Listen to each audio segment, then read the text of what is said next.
তদারকি বেশি থাকায় বিদেশি সাহায্যপুষ্ট প্রকল্প বাস্তবায়নে আগ্রহ কম ছিল বিগত সরকারের। এমন অনেক প্রকল্প পড়ে আছে পরিকল্পনা কমিশনের হিমাগারে। অন্তর্বর্তী সরকার দ্রুত এসব প্রকল্প ছাড় করবে বলে জানিয়েছেন পরিকল্পনা উপদেষ্টা ডক্টর ওয়াহিদুদ্দিন মাহমুদ। জাতীয় অর্থনৈতিক পরিষদের নির্বাহী কমিটি একনেক সভা শেষে তিনি জানান, পঞ্চবার্ষিক পরিকল্পনা আপাতত স্থগিত রাখার সিদ্ধান্ত নিয়েছে সরকার।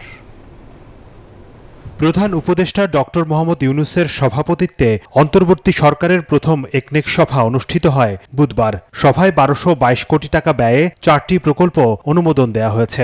বৈঠক শেষে সংবাদ সম্মেলনে পরিকল্পনা উপদেষ্টা বলেন, আগের সরকারের অনেক প্রকল্পই স্বার্থান্বেষী গোষ্ঠীকে সুবিধা দিতেই নেওয়া হয়েছিল।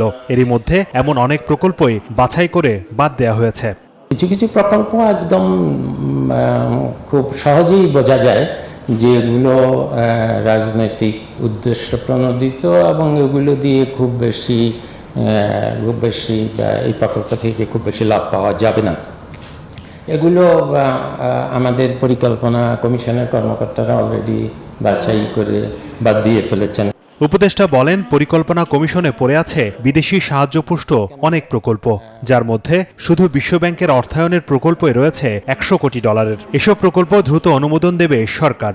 পরিকল্পনা কমিশনের আমি বলবো যে হিমাগারে অনেক প্রকল্প, বহু বছর আগের প্রকল্প পর্যন্ত পড়ে আছে এবং আমাদের দাতা সংস্থা এখন আমাদেরকে তো সাহায্য করতে যাচ্ছে। তারা বলেছে যে এগুলোকে আমরা এখান থেকে ছাড় করে দিলে তারা একদম বাজেট সহায়তার জন্য উন্মুক্ত করে দেবে। একনেক সভায় সিদ্ধান্ত হয়, সরকারের অগ্রাধিকারের সাথে মিল রেখে নতুন প্রকল্প নেওয়া হবে। আপাতত স্থগিত রাখা হয়েছে পঞ্চবার্ষিকী পরিকল্পনা বাস্তবায়ন। হোসাইন শাহাদাত, নিউজ 24, ঢাকা।